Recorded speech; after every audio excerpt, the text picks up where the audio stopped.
30% de la population est allergique au pollen en France. Et nous serons 50% dans les années 2050, soit 30-35 millions de personnes.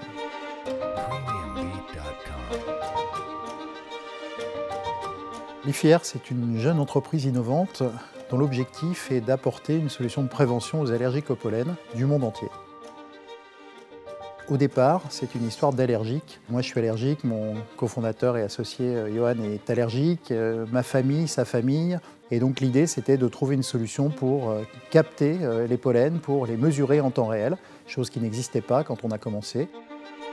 Et puis c'est l'histoire aussi d'une rencontre avec un laboratoire du CNRS, le LPC2E situé à Orléans, et de son directeur de recherche, Jean-Baptiste Renard, qui travaillait depuis 20 ou 30 ans sur une technologie qui nous a semblé prometteuse.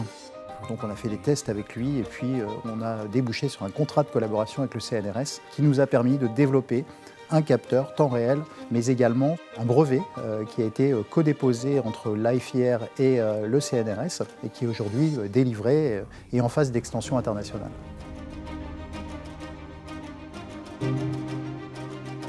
En fait, les particules vont être aspirées à l'intérieur par cette tête de prélèvement.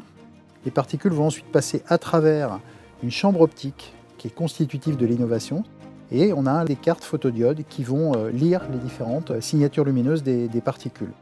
Ensuite, elles vont être numérisées et transmises sur nos serveurs pour traitement final et distribution auprès des allergiques. Vraiment, l'innovation dans notre solution, c'est le temps réel et c'est la proximité. On a créé une application qui s'appelle Live Pollen, gratuite pour les usagers, qui permet d'avoir l'information pollinique du capteur le plus proche de soi et les niveaux de risque d'exposition auxquels on est exposé. Dès le départ, on a eu cette vision de protéger notre innovation. Alors, au-delà du brevet technique de notre capteur, on a aussi généré des données qui n'existaient pas, que personne n'avait générées avant et qu'on protège jalousement avec le secret. Depuis le début, l'INPI nous a accompagnés initialement sur un passe-pays, sur de l'étude d'antériorité sur notre brevet, etc. Et puis, ils nous ont aussi accompagnés sur notre stratégie de marque, Live Pollen et autres, qui nécessitent d'être protégés en France à l'international. Donc, ils nous accompagnent là-dessus.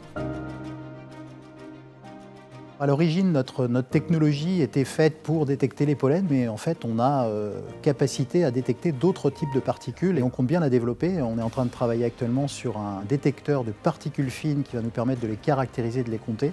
Et puis, on a aussi des sujets sur ce qu'on appelle la turbidité, c'est-à-dire la mesure des particules en suspension dans l'eau. Et ça, c'est la belle découverte de la technologie initiale, c'est qu'on va pouvoir l'étendre à d'autres champs d'action.